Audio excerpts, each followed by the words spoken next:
Oui, centre de secours de Villebois, j'écoute. Oui. Oui. D'accord. Bon, nous partons de suite, hein.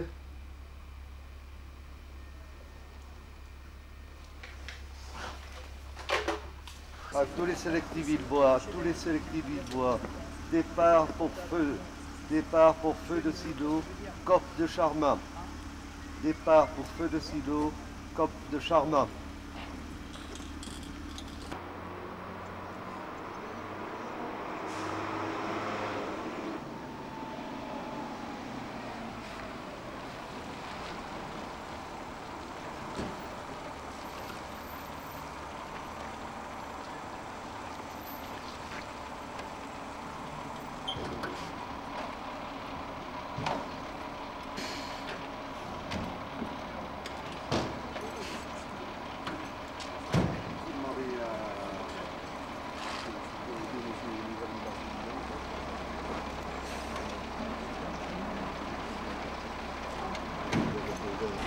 C'est la LTT.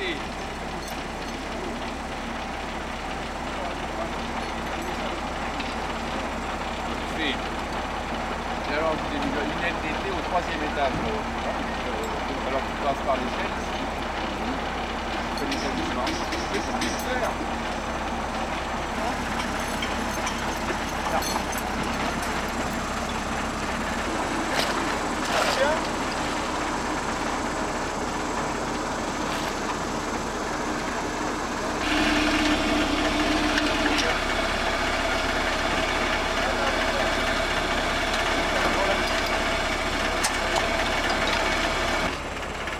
La manœuvre qui vient d'être établie de ligne d'alimentation du fourgon Compton sur la MPR qui est située où se situe une fosse où on va puiser de l'eau.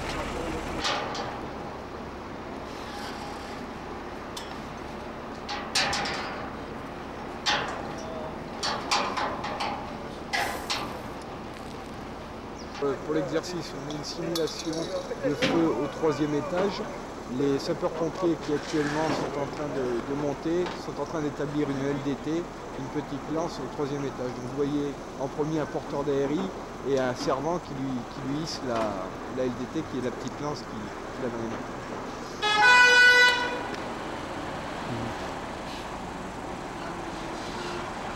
C'est arrivé d'un deuxième fourgon Compton de Blanzac en renfort, puisque sur cette commune, le deuxième appel est Blanzac en défense incendie.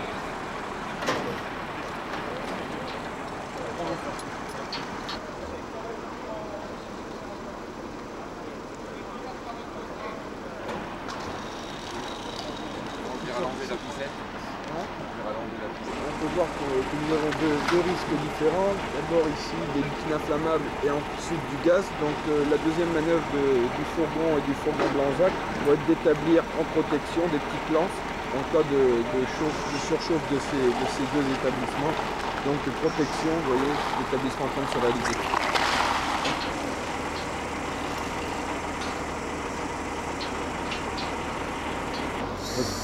Donc ici on peut voir la tenue d'un sapeur-pompier qui intervient sur un feu de silo, sur tout autre type de feu. Il est muni d'un appareil respiratoire isolant, c'est-à-dire d'une bouteille. Actuellement, le sapeur-pompier n'a pas qu'appelé son ARI, ça veut dire qu'il ne s'est pas mis le masque sur la figure. Et avec cet ARI, ça lui permet d'évoluer dans une atmosphère viciée. Donc ici nous voyons le fourgon Compton avec l'équipage du CS Blanzac, qui est le deuxième appel donc, sur le secteur de Charmant. Vous voyez qu'ils sont en train d'établir le même genre d'établissement qu'a établi le fourgon Compton de Villebois, avec deux porteurs d'ARI et une LDT. Donc ils vont, au moyen de la deuxième échelle, établir cette deuxième petite lance et procéder aux reconnaissances.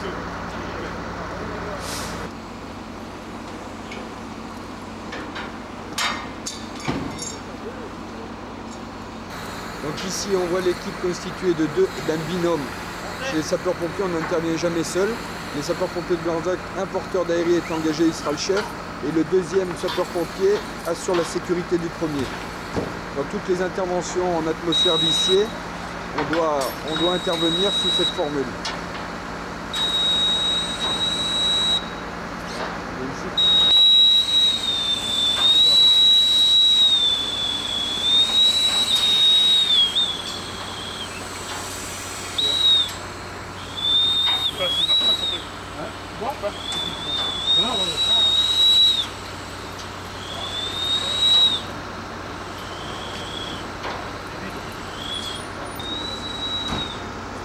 Attends, allez pour haut.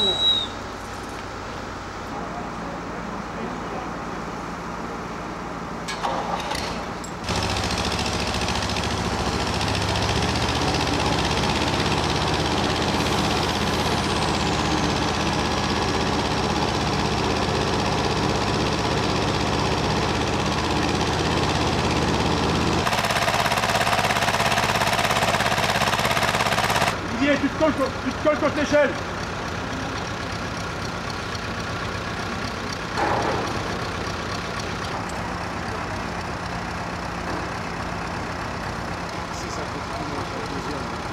Ouais.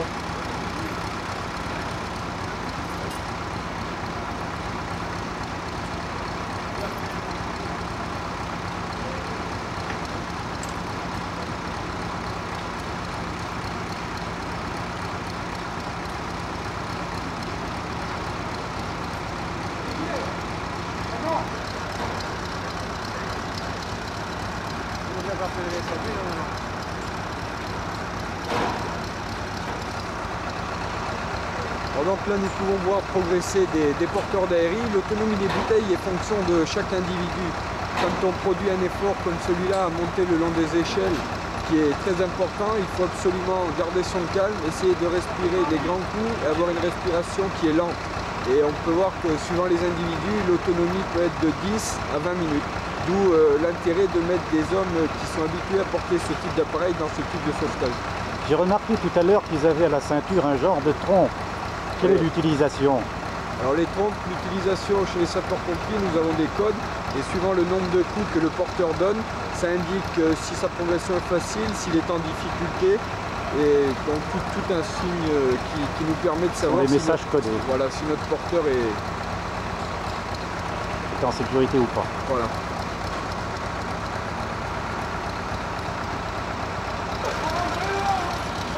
Non, fais-les rentrer.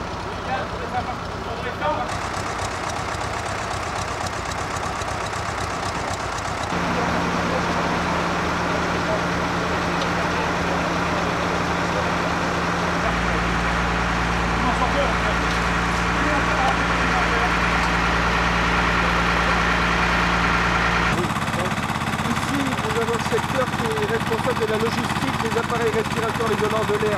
Le compresseur, une partie qui va permettre de remplir les bouteilles. Et d'un autre côté, on va avoir deux stades. Une rangée où on aura toutes les bouteilles pleines et une rangée où on aura toutes les bouteilles vides. Ensuite, l'équipe responsable de cette logistique va établir un tableau pour savoir les équipes qui ont été engagées, leur engagement et à quelle heure elles auraient dû revenir. Tout ceci dans un but de sécurité. La simulation d'un porteur de linge qui se met en protection sur cette cuve qui représente un danger sur le site, puisqu'on voit bien le panneau d'indicateur de danger qui est 33, liquide très inflammable.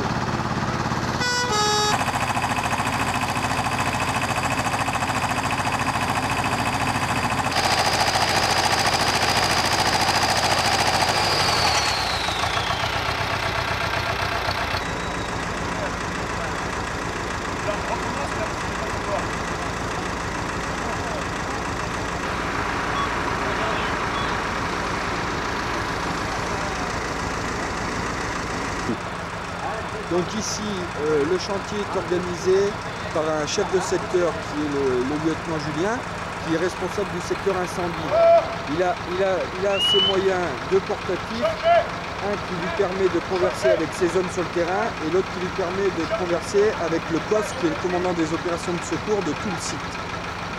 Donc un moyen radio pour converser avec ses hommes qui sont engagés sur l'opération et un moyen radio pour converser avec le commandement.